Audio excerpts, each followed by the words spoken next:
প্রিয় শিক্ষার্থী, আশা রাখছি সবাই অনেক অনেক ভালো আছো। আজকে আমরা এইচএসসি গণিতের প্রথম পত্রের অত্যন্ত গুরুত্বপূর্ণ একটা অধ্যায়, এই বৃত্ত দেখে যে যত সিকিউ বা সৃজনশীল প্রশ্ন আসতে পারে বলে মনে হয় আমরা সবগুলো সৃজনশীল সলভ করব।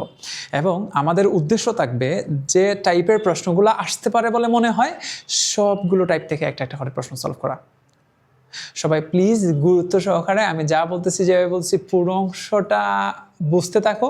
আমি শিওর এতটুকু যদি কেউ বুঝে শুনে সলভ করে এর বাইরে আসার কিছু আসবে না। তাহলে চলো শুরু করা যাক। প্রত্যেকটা কথা বোঝা খুবই জরুরি।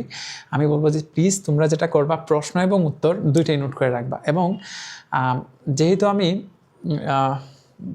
এখানে অনেকটা বুঝে শুনে প্রশ্নগুলো নিয়ে আসছি, মানে আমরা যে আজকে 15 বা 20টা সৃজনশীল সলভ করব, কেউ যদি জাস্ট এই 15-20টার মধ্যে যে আইডিয়াগুলো আছে এগুলো জাস্ট বুঝে শুনে সলভ করে, আমি আবার বলতেছি এর বাইরে আসলে কিছু আসবে না। এখন তোমরা আসলে এইভাবে আশা করো না যে হয়তো হুবহু প্রশ্ন চলে আসবে কিনা। হুবহু টাইপের প্রশ্ন চলে আসবে, আমি যা বলতেছি এই টাইপের প্রশ্নই আসবে, কিন্তু একদম হুবহু তুমি তো একদম এটা আশা করতে পারো না যে একদম এই ম্যাটটাই চলে আসবে। বাট আমি বোঝাতে চাচ্ছি এই টাইপের প্রশ্নই আসবে। তাহলে তোমার তো বুঝে শুনে সলভ করতে এখানে বাধা নাই কিছু। সো আমি বলবো যে প্লিজ না বুঝে সলভ করো না, একটু আমি যা বলতেছি যেভাবে বলছি নোট ডাউন করো, হয়ে যাবে। চলো শুরু করা যাক। প্রথম প্রশ্ন, -3,1 কেন্দ্রবিশিষ্ট বৃত্ত ওয়াই অক্ষকে স্পর্শ করলে বৃত্তটির সমীকরণ কি?